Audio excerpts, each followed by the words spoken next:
aujourd'hui dans cette nouvelle vidéo YouTube qui va être mon update lecture du mois de mars. Pour cette update lecture, j'ai 5 livres à vous présenter et avant de commencer, j'ai quelques petits trucs à vous dire. Vous allez voir, quand je vais vous mettre les couvertures des livres, ça va un petit peu changer, vous allez voir. Donc vous allez avoir la couverture du livre plus en dessous une citation qui, à mon sens, représente bien le livre. Enfin, pas résume le livre, non, mais une citation que moi, personnellement, j'ai bien aimée quand j'ai lu le livre. Et du coup, bah, voilà. Par exemple, je sais que pour la lecture 4, vous allez voir ce que c'est, mais pour la lecture 4, c'est une toute petite phrase qui est un petit peu un running gag, genre dans la lecture. Et du coup, c'est pour ça que je l'ai mis, parce que du coup, ça représente bien le livre. C'est pas spécialement des citations poétiques, etc., etc., mais en tout cas, ça va être des citations que moi, j'ai apprécié quand j'ai aimé ma lecture. Donc soit parce que comme pour la lecture numéro 4, c'est un running gag, soit parce que j'ai bien aimé cette citation, soit parce qu'elle résume bien la relation entre les personnages, enfin bref. Mais je me suis dit, une petite citation comme ça, en même temps que la couverture du livre, ça pouvait être sympa. Autre chose à dire aussi, quand je vous ferai, je sais pas si vous avez vu ma vidéo d'avant, mais quand je vous ferai la review de, la review entre guillemets, de À tous les cœurs que j'ai brisés de Laura S. Wilde, je pense que mon avis sera un peu plus sympa, entre guillemets, que les deux avant. Parce que pour ceux qui se rappellent, c'est à ce moment-là que j'ai commencé à faire des chroniques écrites. Et vu que j'ai commencé les chroniques écrites, je me dis que vu que j'ai écrit la chronique, bah du coup, je me rappelle l'avoir écrite et du coup, mon avis est un peu plus ancré. Je sais pas si vous voyez ce que je veux dire. Pour l'instant, du coup, les 2 prochaines lectures, l'avis va être un peu brouillon et je l'espère, pour après les 2 prochaines lectures, normalement, les avis sont un petit peu mieux. Genre, voilà. Donc, de toute façon, vous allez voir ce que ça va donner. Et je vous propose qu'on commence le update maintenant. La première lecture que j'ai faite durant ce mois de mars, c'est le tome 2 de Chaud de vent, donc Macarons et Sentiments, écrite par Émilie Parizeau, publiée aux éditions Hugo. Donc dans cette histoire, on va suivre Gennaro, qui est le pâtissier du restaurant qu'on a connu dans le tome 1 et qui est du coup le meilleur ami aussi de Lazare du tome 1. Pour vous expliquer comment commence l'histoire, je suis obligée de revenir au tome 1. Hop, on va vu, on revient au tome 1. Je le rappelle, dans le tome 1, Thelma est critique culinaire. Et donc du coup, elle est censée reconnaître tous les ingrédients de tous les plats. Enfin, pas censée, mais du moins, son palais est assez affûté pour qu'elle puisse y arriver sans trop de difficultés. Et en fait, dans le tome 1, il y a un espèce de running gag où Thelma a beau goûter la crème brûlée de Gennaro. Il y a un ingrédient qu'elle n'arrive pas à deviner qui fait justement la renommée de la crème brûlée au sein du restaurant. Et Thelma, elle n'arrive pas à savoir ce que c'est cet ingrédient. Et donc du coup, vers la fin du tome 1, Gennaro lui dit quel est cet ingrédient. Il me semble qu'il lui finit par lui dire, je crois. Parce que, ou alors elle le devine, je sais plus, bref. Vers la fin du tome 1, on sait quel est cet ingrédient. Personnellement, je ne me rappelle plus, mais bref. Et à l'épilogue du tome 1, du coup, Thelma, elle part manger une crème brûlée dans un snack. Et quand elle mange la crème brûlée, elle se rend compte qu'elle a exactement le même goût que celle de Gennaro. Et donc du coup, en parlant avec la gérante du snack, elle se rend compte que la gérante du snack a exactement le même ingrédient que Gennaro. Et c'est tellement un ingrédient un petit peu improbable que c'est sûr à 100% qu'elle lui a volé. Thelma revient au restaurant, elle le dit à Gennaro, tout ça. Le tome 1 se termine. Et quand on ouvre le tome 2 et qu'on le commence, Gennaro vient pile d'apprendre ça et il est parti voir la gérante du snack, donc Clarisse. Mais vraiment, genre il y a quasiment zéro temps qui se passe entre la fin du tome 1 et le début du tome 2. C'est pour ça qu'il fallait que je revienne sur le tome 1. Bref, j'ai plus de souffle. Et donc du coup, Gennaro il va aller voir donc du coup Clarisse, la gérante, elle s'appelle Clarisse. Il va lui demander des comptes et je sais plus s'il le sait déjà ou alors c'est en allant la voir qu'il se rend compte que c'est la meuf avec qui il a couché dans le tome 1. On le voit pas coucher avec dans le tome 1 parce qu'on suit les points de vue de Thelma et de Lazare, mais bref. Dans le tome 1, à un moment donné, il couche avec une femme et après, il en parle à Lazare tout le long. Genre vraiment, il est, je vous dirais pas raide amoureux, mais bon, il est en gros crush sur elle. Et donc du coup il lui demande des comptes entre guillemets. Et voilà. Et après je crois qu'ils vont essayer de trouver un arrangement en mode... comment elle s'appelle, Clarisse, elle va essayer de lui demander des cours de pâtisserie, de cuisine, etc. Et Gennaro, du coup, il va lui demander des dates, il me semble, en contrepartie. Bref, il va essayer d'avoir un nouveau date avec elle et tout, patati patata. Et au début, Clarisse, elle est pas trop chaude parce qu'en fait, sa dernière relation, qui a été une grosse relation, parce qu'il me semble qu'elle s'est mariée carrément, mais le mariage, je suis plus trop sûre, mais en tout cas, elle a eu une fille avec cet homme-là. Et en fait, cet homme-là, il était tellement toxique un petit peu qu'il ne la laissait pas être elle-même et qu'elle devait rentrer dans le moule dont son mari, je sais pas trop si c'est son mari, mais bref, dont son mec voulait en fait. Elle pouvait pas du tout être elle-même, elle n'était pas libre d'être elle-même, elle n'était pas libre de s'habiller comme elle voulait, elle devait faire attention à son poids, patati, patata, ben bref. Donc du coup au début elle veut pas parce qu'elle a peur, enfin elle veut pas être à nouveau attachée à un homme, elle veut sa liberté, elle veut pouvoir coucher avec qui elle veut, quand elle veut, enfin vous voyez ce que je veux dire. Mais bref, et donc du coup bah après il va y avoir voilà des quand même. Puis Gennaro il est en kiff donc du coup il va ramer. Et à la fin il va peut-être finir par l'avoir ou alors pas du tout, mais enfin bref vous verrez. Ce livre en soi quand je l'ai lu ça a été une bonne lecture. Mais maintenant que j'y pense, enfin oui, ça a été une bonne lecture. Gennaro, il est drôle, etc. J'ai rigolé durant la lecture. Clarisse aussi, elle est forte, elle est plein de choses, vous voyez. Mais sinon, à part ça, ça me laisse pas un sentiment indélébile. C'était une bonne lecture, mais sans plus, ça ne changera pas ma vie. Oui, je sais que je vous dis souvent ça, mais je pense pour avoir des coups de cœur, faut y aller. Mais ouais, non, celle-là, elle était pas ouf. Non, bah, vraiment pas top. Enfin, si, non, mais elle était... Je sais pas, en fait, je suis en demi-teinte. Voilà, c'est 50-50 parce qu'en même temps, quand je l'ai lu, j'ai apprécié la lire, vous voyez. Mais en même temps, j'ai un peu moins apprécié que le tome 1. Et maintenant que je vous en parle, c'est pas non plus...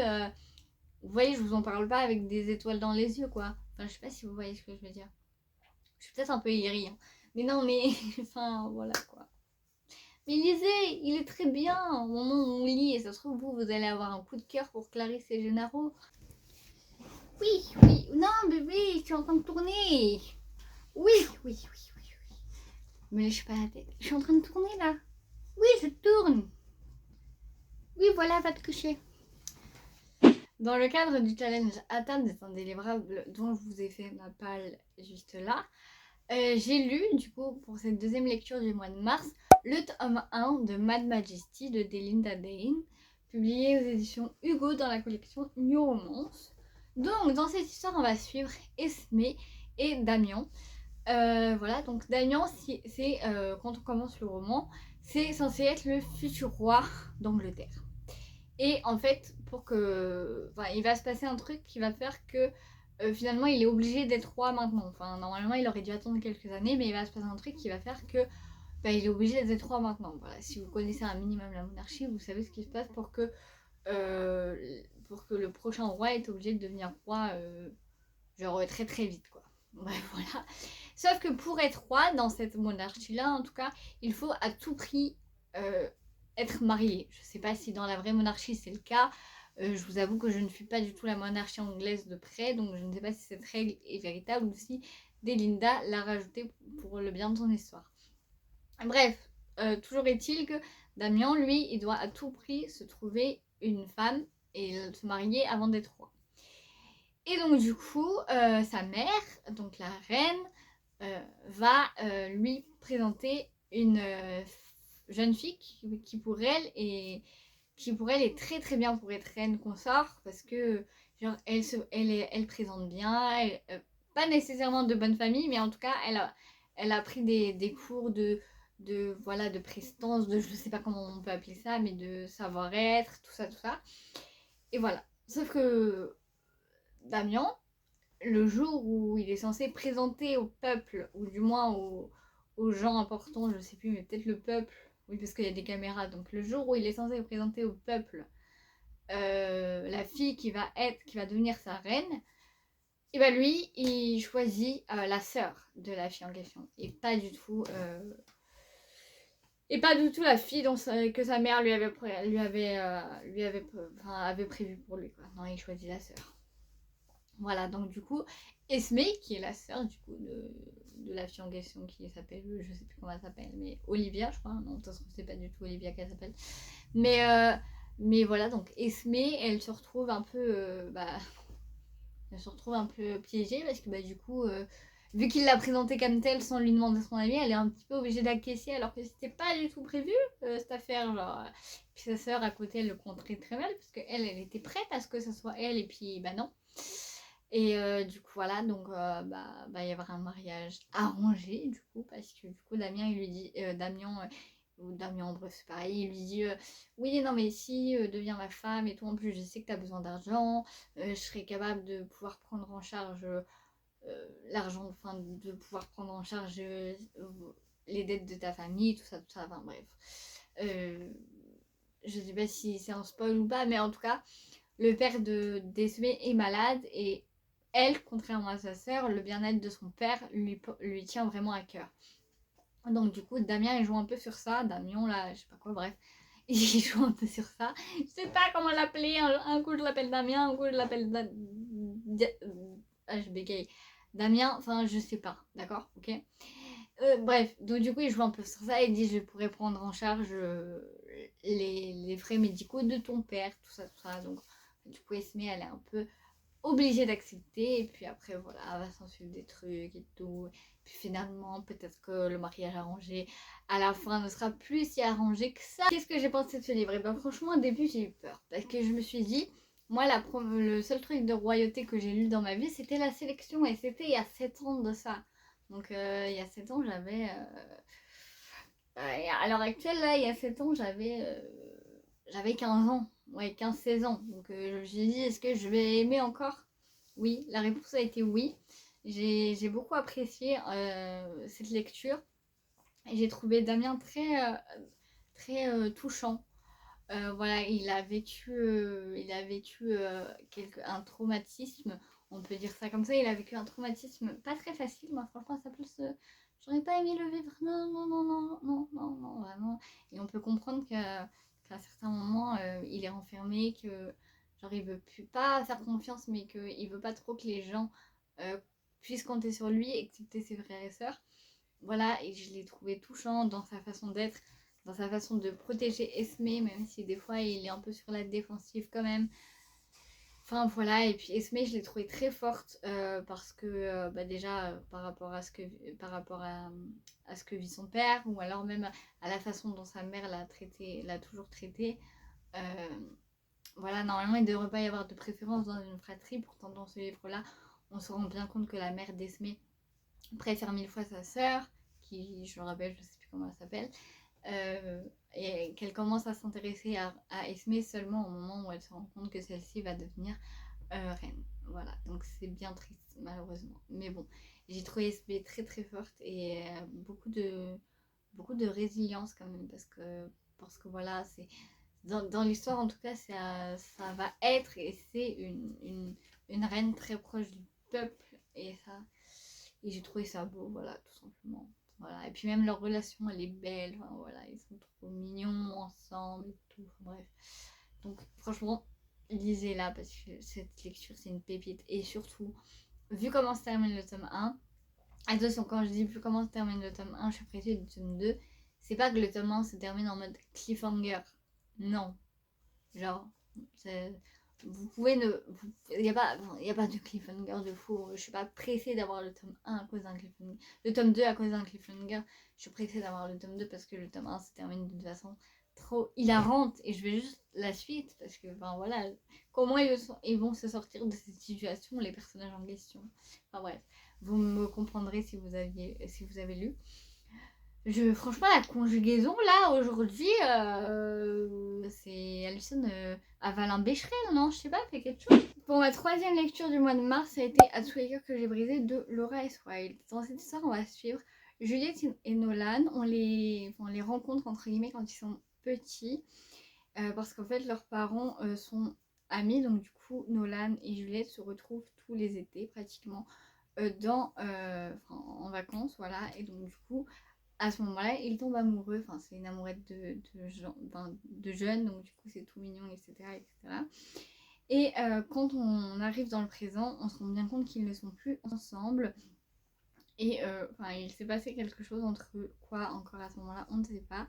Tout ce qu'on sait, c'est que Nolan est à Seattle, je crois, ou en tout cas, il est aux États-Unis, et Juliette, elle est à Paris. Ce qui va se passer, c'est que Nolan, il va devoir aller à Paris quelques temps pour aider sa sœur. Et en fait, au moment où il le dit à son patron qu'il va devoir s'absenter quelques temps pour aller à Paris, etc., son patron lui dit, bah écoute, la filiale française de notre entreprise cherche un designer. Et donc du coup, ça serait bien que tu restes à Paris pour justement aller les aider. En plus, ta famille est là-bas, etc. Donc Nolan, lui, il n'avait pas du tout prévu d'aller vivre à Paris. Donc au début, il dit, bah je t'avoue, je sais pas trop et tout, je vais voir, etc. etc. Et en fait, quand il arrive à Paris, il se passe quelque chose qui fait qu'il est obligé de rester là-bas. Donc du coup, il finit par postuler dans cette fameuse entreprise, dans la filiale française, dans l'entreprise de laquelle il travaillait. Quand il arrive là-bas, il se rend compte qu'en fait, celle qui est, on va dire, la manageuse de l'équipe dans laquelle il va devoir travailler, c'est Juliette. Voilà. Et donc du coup, Juliette, elle, quand elle le voit, par contre, elle n'est pas du tout contente. On sait que s'il y en a un qui a merdé dans les stores, on sait que c'est lui, vu comment Juliette, elle est pas du tout contente de le voir. Du coup, voilà. Donc après, on va suivre. Voilà, il va essayer. Lui, il l'aime toujours. Il sait que c'est lui qui a merdé, mais bon, à l'écouter, il avait de bonnes raisons. Est-ce que c'est vrai ou pas, vous le verrez en lisant le livre. Mais donc du coup, lui, il va essayer de la reconquérir. Qu'est-ce que j'ai pensé de ce livre? C'est vrai que je vous avoue que quand j'ai commencé, j'avais pas beaucoup d'attentes vis-à-vis de cette lecture, parce que je me suis dit, bah ça va être une lecture toute mignonne et tout. Enfin, voilà, moi je m'attendais pas à grand chose. Et finalement, on se rend compte que les personnages, ils sont très attachants vis-à-vis de leurs blessures. Chacun, ils ont des blessures, des petites fêlures qui les rendent très très attachants et du coup, voilà, je suis un petit peu tombée amoureuse de leur relation. Je dirais pas que le livre, ça a été un coup de cœur, mais voilà, j'ai aimé leur relation, je les ai aimés eux ensemble. Voilà, Enfin, voilà,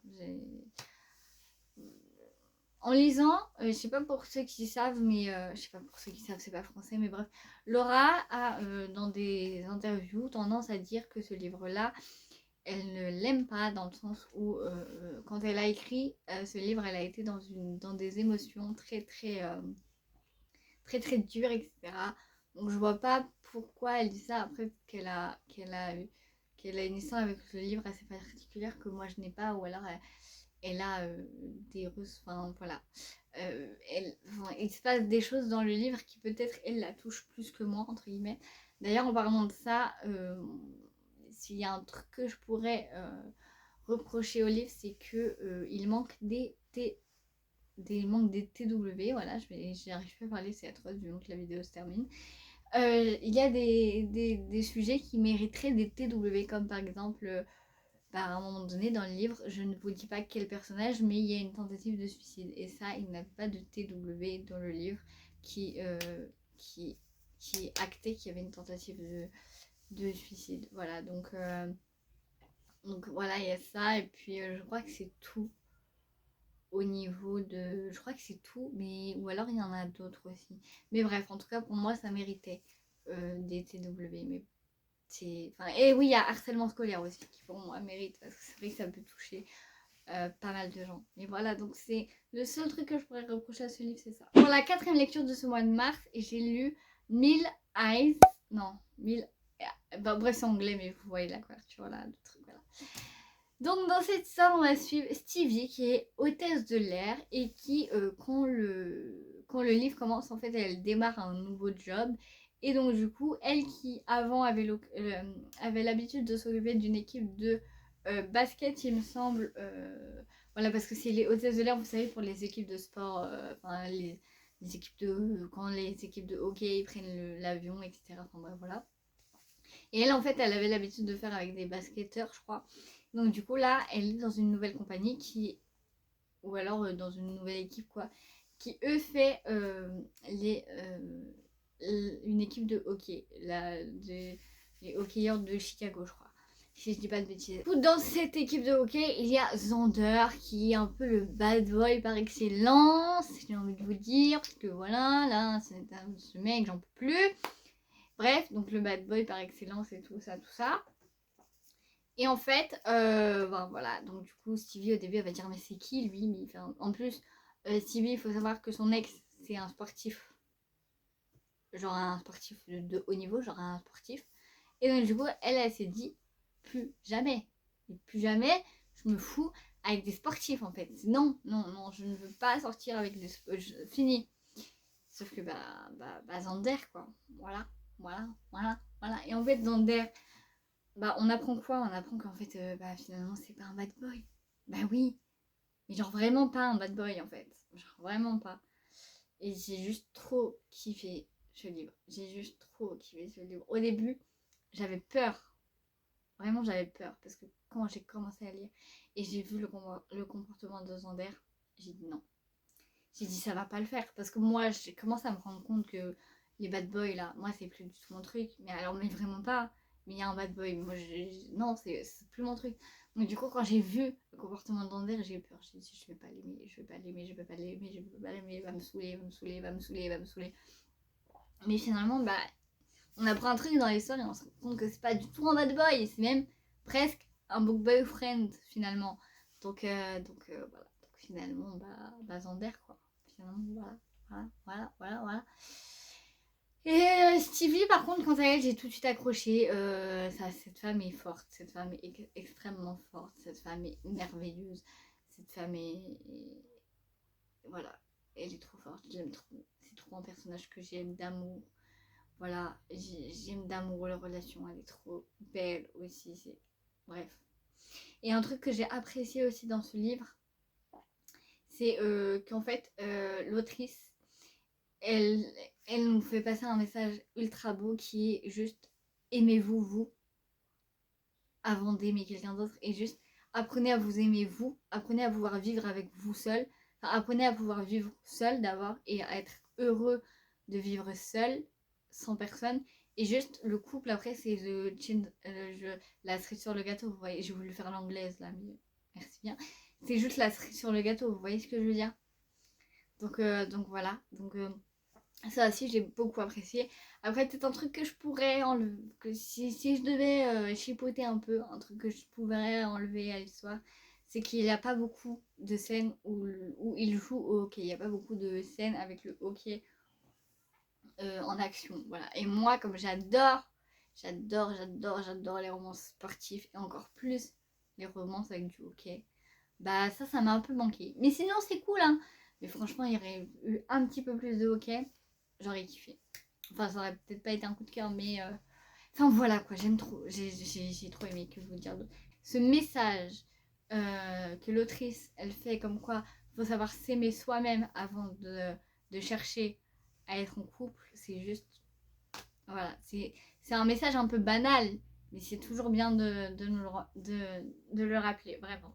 Et enfin, la dernière lecture que j'ai lue pour ce mois de mars, ça a été le tome 2 de justement du coup la saga c'était Windy City et donc du coup j'ai lu le tome 2 qui est The Ride Moved. Oui, Move, pas Moved, bref. Donc dans cette histoire on va suivre Ryan. Mais par contre il n'est pas hockeyeur du tout, il est basketteur. Donc on va suivre Ryan et Indy qui se trouve être finalement la meilleure amie de Stevie qu'elle rencontre dans le tome 1 et qui est également hôtesse de l'air. Donc en fait ce qui se passe c'est que je crois que c'est dans le tome 1 qu'on apprend ça. Oui je crois que c'est dans le tome 1 qu'on apprend ça. Ouais c'est ça. Dans le tome 1 on apprend que Indy plutôt, elle s'est fait tromper par son mec. Et donc du coup voilà donc elle s'est fait tromper par lui quoi que voulez-vous. Bref. Et donc du coup dans le tome 2 Stevie elle demande à son frère si elle peut pas héberger Indy parce qu'elle a nulle part où aller. Elle voulait aller en Floride mais ses parents ils partent, enfin bref, elle peut pas du coup. Et Ryan au début il est pas chaud, il est en mode non, parce que Ryan il aime bien être seul, il aime bien son cocon, il aime bien sa solitude, il veut, enfin, je dirais pas qu'il est aigri parce qu'il a ses raisons quand on le connaît en fait, mais au premier abord oui on pourrait penser qu'il est aigri finalement. Il y a que avec sa soeur qu'il est pas aigri, il y a que sa soeur qui peut rentrer dans son espace, on va dire. Et donc du coup il veut pas. Mais vu que c'est sa soeur qui lui demande et qu'il peut rien refuser à sa soeur, bah du coup il dit oui quand même. Voilà, donc du coup au début elle va emménager chez lui. En fait à côté de ça, pardon, Ryan il est capitaine de son équipe. Il est de nouveau capitaine de son équipe et son coach, je crois que c'est son coach ou bref je sais plus trop c'est qui. Mais il se rend compte que Ryan il a pas trop l'étoffe d'un capitaine, genre. Parce que justement il aime sa solitude et tout. Et normalement c'est pas ce qu'un capitaine doit faire. Il doit pas aimer sa solitude, il doit être là pour accompagner son équipe, etc. etc. Et donc du coup à un moment donné ils ont une conversation avec son coach là, son supérieur, bref je sais pas. Et son supérieur il lui dit non mais Ryan t'es renfermé, regarde t'as pas de petite amie et tout, t'as pas de famille, enfin voilà quoi. Et donc du coup à ce moment là Indy est là, et donc du coup Ryan il a la bonne idée de dire bah si j'ai une petite amie, c'est elle là-bas là. Voilà, donc en fait ils sont obligés de faire semblant d'être ensemble. L'autre, il y a une minute, elle était pas au courant. Il l'a mis au pied du mur comme ça. Voilà. Donc du coup bah après ils vont faire semblant d'être ensemble aux yeux de bah du coup au début c'était enfin aux yeux en tout cas du supérieur de Ryan là, je sais plus comment ils appellent ça. Mais bref, voilà. Et donc du coup, bah après, voilà, mais en même temps, ils se plaisent déjà mutuellement avant de faire semblant qu'ils étaient ensemble, avant de devoir faire semblant qu'ils étaient ensemble. Il n'y a aucune phrase qui est française actuellement, non? Je sais pas comment vous faites pour regarder cette vidéo si vous êtes actuellement en train de la regarder. Qu'est-ce que j'ai pensé de ce livre? Franchement, j'ai bien aimé. Hein. J'ai un peu moins aimé que le tome 1, j'avoue. Je pense que je me suis un peu plus attachée à la relation de Xander et de Stevie que de celle de Ryan et Andy. Voilà, même si de base la trope Fake Daisy c'est vraiment l'une de mes tropes préférées. Hein. Mais finalement, je me suis un petit peu plus attachée au personnage du tome 1. Même si en fait Ryan, une fois qu'Indy elle lui a cassé sa carapace et elle a réussi à- au fait qu'il s'ouvre à elle, c'est vraiment un bonbon. Hein. C'est vraiment un book boyfriend lui aussi, même un peu plus book boyfriend d'ailleurs que Xander, je trouve. Mais je sais pas, l'alchimie de Stevie et Xander, elle est tellement. Voilà que bah, j'ai un peu plus aimé le tome 1 quand même. Et puis le tome 2, ça. La fin, elle tire un peu en longueur. Enfin voilà, enfin il y a un espèce de quiproquo et en fait il y a un quiproquo et ils se parlent pas pendant quelques temps parce qu'il y a un quiproquo et voilà et patati patata, enfin bref. Mais du coup, mais sinon en soi j'ai bien aimé hein.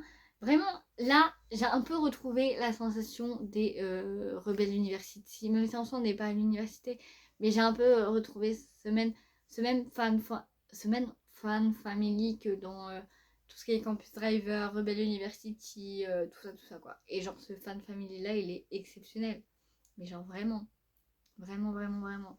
Et donc du coup voilà. Voilà. Donc j'ai adoré. Si vous savez pas quoi dire, franchement, lisez ces deux hommes-là. Et je suis pressée que le tome 3 est sorti. Mais bon, on doit attendre le mois de mai. C'est un peu chiant, j'avoue. Voilà. On doit attendre le mois de mai. C'est un petit peu embêtant, mais bon. C'est pas grave. Voilà, on attend. On prend son mal en patience et on attend. Voilà, cette vidéo est à présent terminée. J'espère que j'aurai réussi à faire un beau montage. Puisque j'ai bafouillé à certains moments. J'ai dit des bêtises à certains moments parce que mon cerveau il est déconnecté, je sais pas ce qui s'est passé et en même temps je suis désolée, je peux pas arrêter la vidéo et la tourner un autre jour parce qu'il y a que là que je peux la tourner en fait. Donc voilà, pareil, désolée si à un moment donné des changements de plan etc. C'est parce que j'ai dû me lever pour aller sortir mon chien dehors, et patati patata, bref, je suis désolée. Je vais essayer vraiment hein, de rendre mes vidéos un peu plus agréables que maintenant parce qu'à chaque fois j'ai l'impression que c'est un peu de la merde que je vous sors, faut dire la vérité. Mais bon, voilà, on va essayer de faire voilà, on va essayer d'améliorer tout ça. En tout cas, ceux qui regardent la vidéo, qui like la vidéo, je vous remercie parce que vous n'êtes pas beaucoup à le faire. Donc les personnes qui like la vidéo, en tout cas, gros cœur sur vous. Ceux qui regardent aussi, gros cœur sur vous. Je vous fais plein de gros bisous et je vous dis à la prochaine.